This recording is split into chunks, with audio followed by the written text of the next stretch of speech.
This is an uninhabited island in the middle of the Tennessee River. It is a wildlife refuge. This is a little river that goes into the middle of that island. That red arrow is my home. What you are about to see is River and I going up that creek to our home. There's many reasons why this is one of the most amazing spots I have ever been in. Number one, it's gorgeous. Our driveway right here, gorgeous. Coming and going from the houseboat is just fun. It's fun, twisting through all these little left and right banks, getting through here, avoiding all the logs. It's just awesome. The other is, no wind is going to find me in here. The only wind that comes through here is comfortable and cozy. It's not going to make any waves. There's no fetch. There's no distance for the water to make a wave. It's just a little creek in here. Lastly, nobody knows about it. Nobody comes in here. On the map, this water says it's less than a foot deep, even though it's 4 feet deep. I gotta tell you, this week has been amazing. Let's start from the scratch. We're gonna head over there. I found a little creek that goes into, it's about right in there, into the forest in there. But to get there, you gotta go all the way around. So we're gonna go all the way around. It's shallow water. I don't know that we're gonna get where we wanna go. But I found like a simply beautiful, stunning spot where the trees are just beautiful. The creek is really gorgeous, and I would like to have my boat in there, so we're gonna try it. We're just gonna let these guys have some time off the boat on the beach for about an hour or so, and then we'll make some coffee and we will get on our way.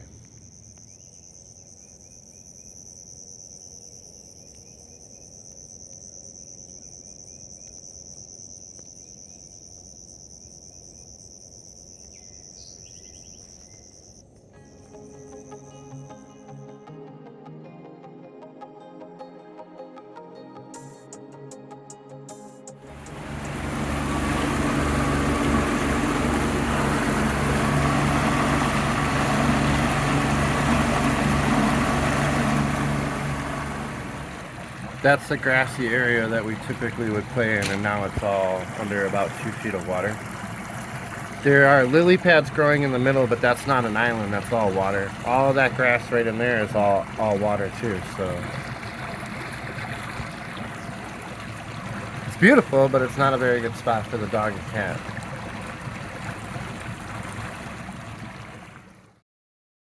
That's an island that we're looking at right there, and I'm gonna cut on the left side of it. I'm a little nervous.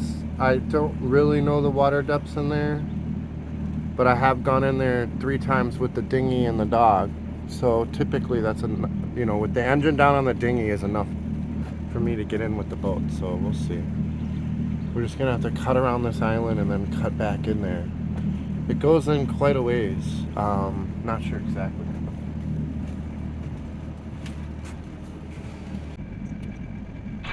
I'm just speeding this up. I really come in here. This whole thing takes about 6 minutes to get in here, but this is 8 times the speed, just so you guys know. And then right now I'm gonna kick it into real speed. One of the best parts about this boat and the dinghy is that they don't use any real depth to move in the water. I'm able to go in the shallowest water of 9 inches with this houseboat, and when I'm up on plane in the dinghy, it's between 9 and 6 inches of depth that it's actually using that I can get through with no problem.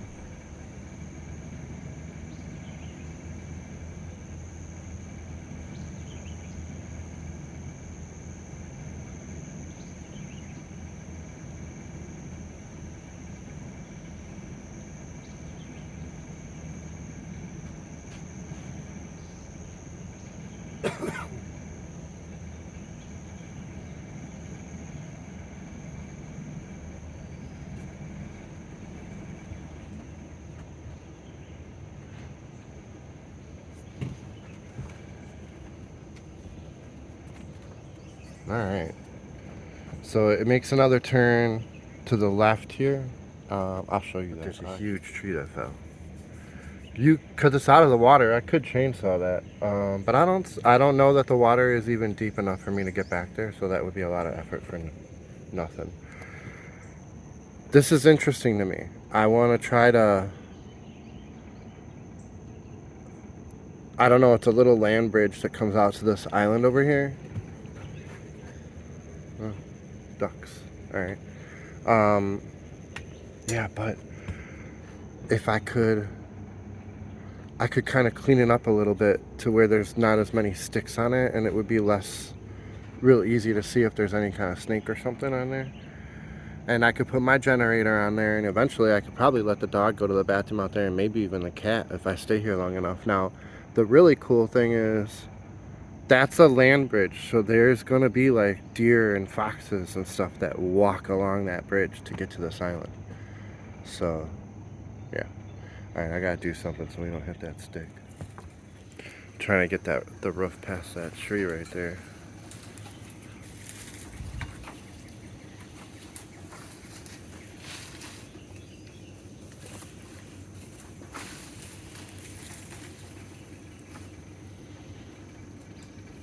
Alright. This is a nice shady spot, and it's going to be shady all day because south. I'm pointed north right now, and south is directly behind me. This is really cool. And I have some internet. Not much. I have some internet. Like, I couldn't upload a video or anything. But I can make texts and calls. Probably just text. We'll see. I feel like I could move a lot of these branches, just stack them off in the water right there. And this could be a nice little area for river.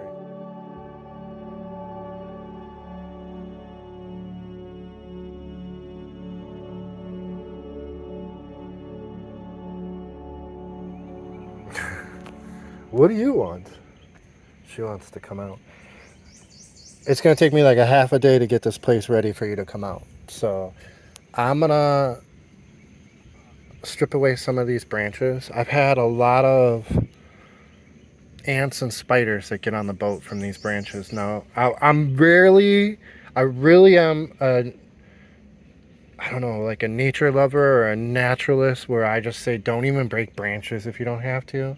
But I am learning your best bet is to, the only thing touching the trees are things that have to, like this rope. And then I have I have bug spray that I can spray on this rope, and it'll stop them from coming on the rope.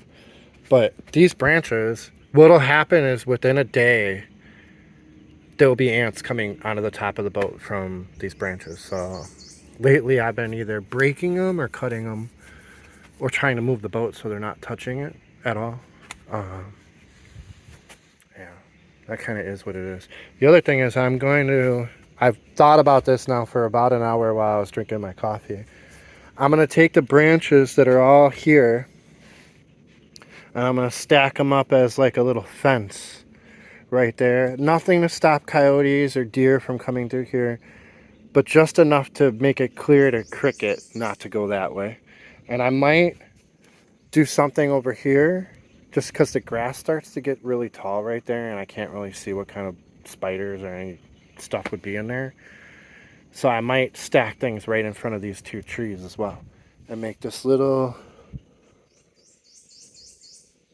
area ours a little bit. But I'm not going to be building anything or doing anything that's against any rules. I'm just picking up sticks and placing them off of my little area, which I don't think is anything against nature, and I don't think it's anything against any rules or anything like that. So yeah.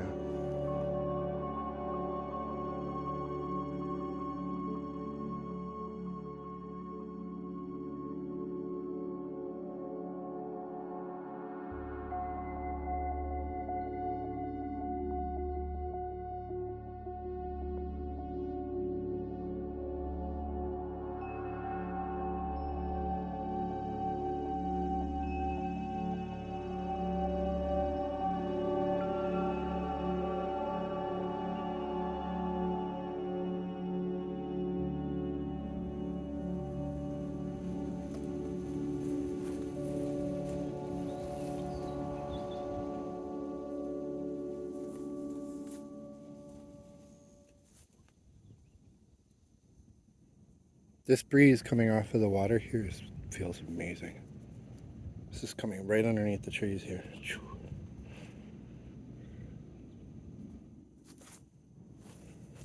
Look at that spot too.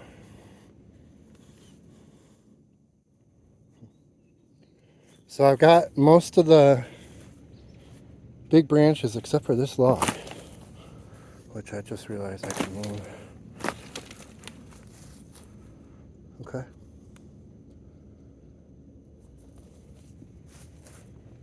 Yeah. But we're getting this cleaned up here. And I honestly, probably within the hour, I'm going to have Cricket and River out here.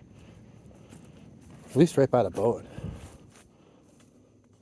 I got to tie the boat down better, though. Look at, they're both by the door watching me. Okay, I'm hurrying up. I'm sorry. I'll stop filming.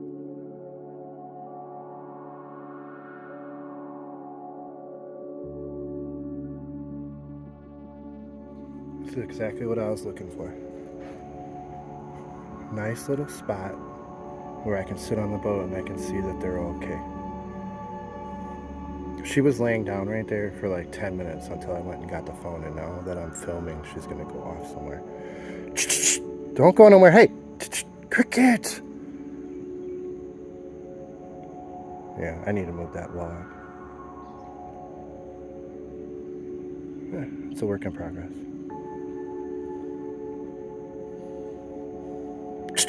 Ah! Cricket!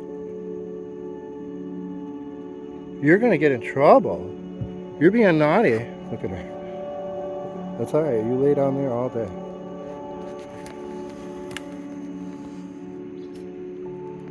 Yeah, so I hear boats, but that's on the Tennessee River, which is not this water, but it's over there. I'll show you guys on a map in a sec too.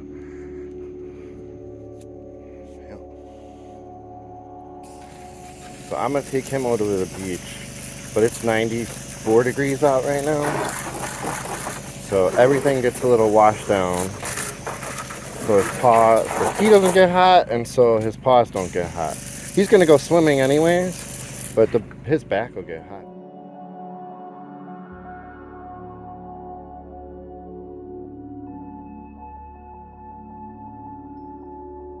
My original idea,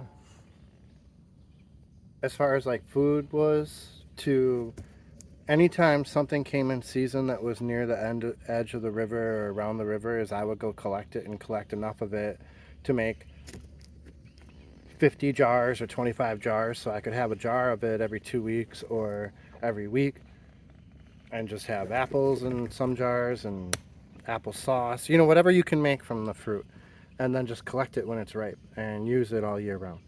My aunt, it was a home ec teacher and knows everything about cooking. She was like, for the amount of effort that you put into canning, you're way better off just putting it in a Ziploc with a little bit of water and freezing it, and the product is better. Everything's better.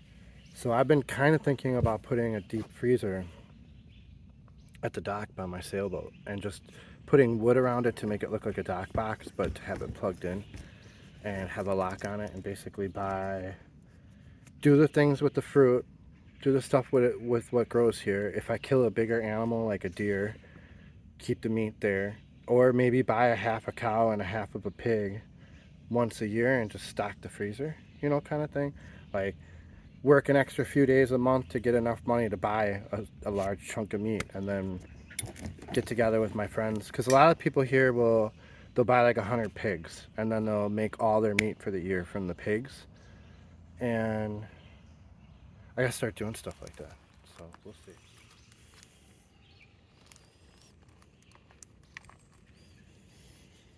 This is how you can tell that the creek is a washback. Look at, we get to the end of it and it's a bunch of huge logs sitting here in the water.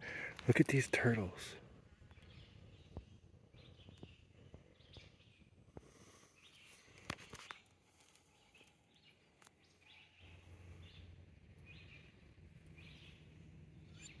It's a red ear slider.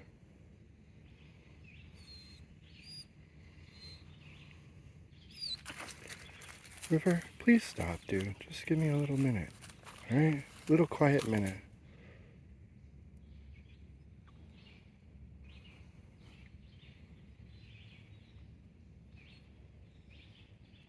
You can see every single bug. It's clearer than any aquarium that I've ever seen. Yeah. This is exactly why I come up these streams and these creeks. Look at this guy.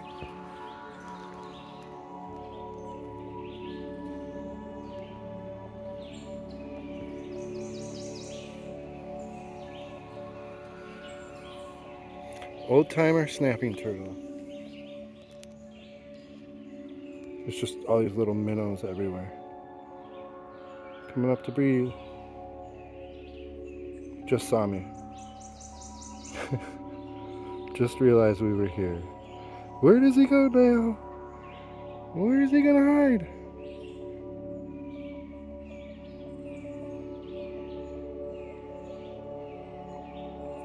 Against this log? He's gonna go in the log. That's his home. You can't grow that much more without getting in and out of that door.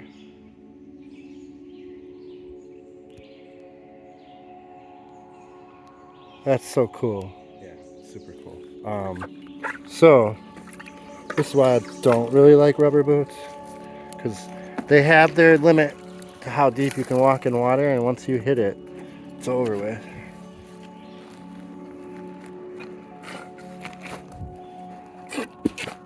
And then, to be honest, if you're trying to swim and you're in real deep water, these things will take you down in a heartbeat.